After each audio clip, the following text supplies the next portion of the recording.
आप सभी को मेरा नमस्कार। अजय स्टार एलएलबी में आप सभी का स्वागत है। आज हम जानेंगे भारतीय संविधान के अंतर्गत अनुसूचियों के बारे में जानेंगे कि जो आपके हर प्रतियोगी एग्जाम में पूछता है, अनुसूचियों से संबंधित प्रश्न बनता है आपका, यानी यूपी पीसीएस या पीसीएसजे या आपका बैंक, एसएससी, रेलवे, किसी भी गवर्नमेंट के एग्जाम में आपका संविधान इस समय वर्तमान में सिलेबस में है। तो ऐसी स्थिति में आपके संविधान से प्रश्न बनता है और संविधान के अनुसूचियों से भी प्रश्न बनता है। तो इसी के क्रम में हम जानेंगे कि आपके भारतीय संविधान में कितनी अनुसूचियां हैं और कहां से प्रश्न बनते हैं, उसके बारे में हम जानते हैं। चलिए ब्लैक बोर्ड की तरफ हम लोग देखते हैं। तो यहाँ देखिए कि भारतीय संविधान के अंतर्गत देखा जाए तो 12 अनुसूचियां हैं और हर अनुसूचियों का जो है यानी 12 है, 1 से लेकर 12 तक है, और हर अनुसूचियों का संबंध है किससे संबंध है उसके बारे में जानेंगे जहां से प्रश्न बनता है। तो ये देखिए, पहली अनुसूची का संबंध किससे है? राज्य व संघ राज्य क्षेत्र से संबंधित है। ये आपका प्रश्न बनता है, यानी जो संघ का निर्माण होता है, यानी भारत अर्थात इंडिया जो राज्यों का संघ है उसका निर्माण हुआ है,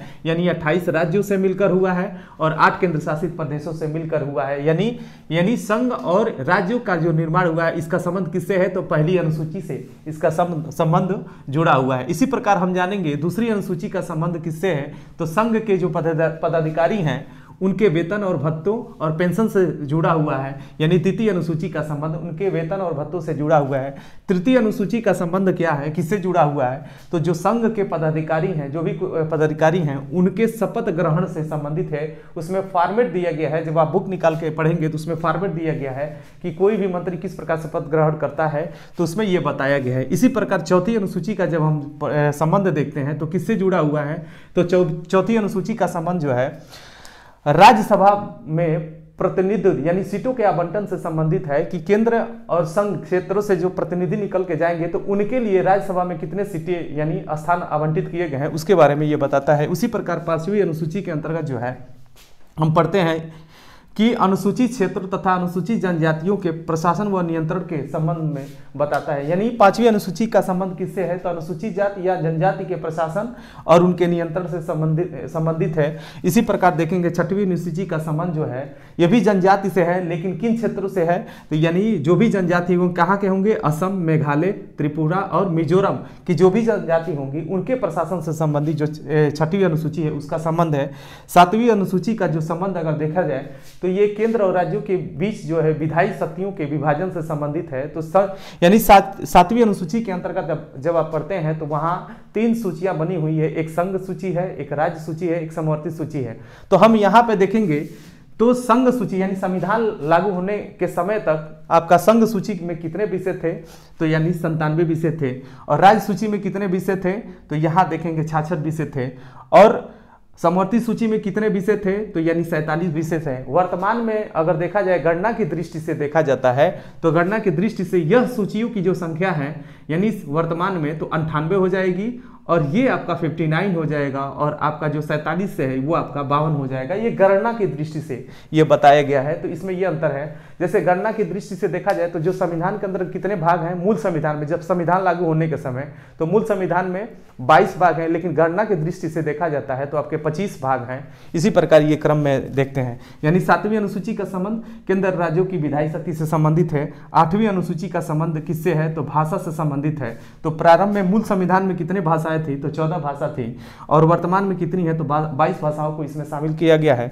इसी प्रकार जो 9वीं अनुसूची का जो संबंध है यहीं से आपका प्रश्न बनता है। यहीं से देख लीजिए, पहला, दूसरा, तीसरा और चौथा, यहीं से आपका प्रश्न बनता है कि ये 8 अनुसूचियां जो थी ये पहले से ही बनी हुई थी, यानी संविधान लागू होने के समय से ही ये अनुसूचियां इसमें थी, शामिल थी संविधान में आपके। अब बाकी 9वीं कौन सी अनुसूची जो है संविधान लागू होने के पश्चात ये बाद में इसको ऐड किया गया है, तो कौन सी, ये प्रश्न बनता है तो कौन सी अनुसूची है? तो 9वीं अनुसूची, 10वीं अनुसूची, 11वीं और 12वीं, यानी 4 जो सूचियां हैं इसको बाद में शामिल किया गया है। और इसी से ज़्यादा से आपका प्रश्न जो है एग्जाम में आपका किसी भी यानी सिविल के एग्जाम देंगे या पीसीएस का या बैंक, एसएससी, रेलवे या पीसीएस, एपीयू का किसी भी एग्जाम में यहाँ से प्रश्न आपका बनता है। तो यहाँ हम जानते हैं 9वीं अनुसूची का जो संबंध है वो किससे है? सबसे पहले ये जाने कि किसी भी अधिनियम या उसका विनियम जो है उसके विधि मान्यता के संबंध में है, और यह इसको कब जोड़ा गया, इसको भारतीय संविधान के अंतर्गत 9वीं सूची के रूप में। तो इसमें पहला जो संशोधन हुआ था भारतीय संविधान के अंतर्गत अनुसूची के संबंध में, जब पहली अनुसूची किसको शामिल किया गया था, पहली संशोधन,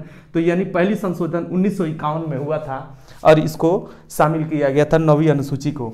फिर इसी के क्रम में जब देखेंगे तो 10वीं अनुसूची का संबंध किससे है, तो दल बदल कानून के संबंध में है, जिसके अंतर्गत दल बदल कानून बनाया गया था।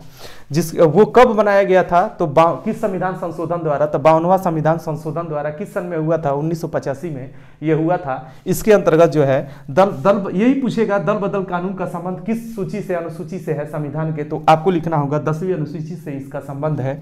इसी प्रकार हम जानेंगे 11वीं अनुसूची का संबंध किससे है, तो पंचायत से संबंधित है। ये कब जोड़ा गया, तो 73वें संविधान संशोधन 1992 के द्वारा, यानी देखिएगा यहाँ पे 92 के द्वारा जोड़ा गया। कहीं कहीं अन्य किताबों में 93 लिखता है, लेकिन आप एग्जैक्ट 92 में ही आप लोग नोट करिएगा। इसी प्रकार हम जानेंगे 12वीं अनुसूची का संबंध किससे है, तो नगर पालिका से संबंधित है। और यह जो है किस संविधान संशोधन द्वारा 12वीं अनुसूची को जोड़ा गया था, तो ये आपका 74वां संविधान संशोधन 1993 में जो हुआ था, ये इसके अंतर्गत, जैसे 92 ही बोलते हैं लेकिन अलग किताबें, लेकिन 92 ही नोट करिएगा, 92 के अंतर्गत इसको जोड़ा गया है।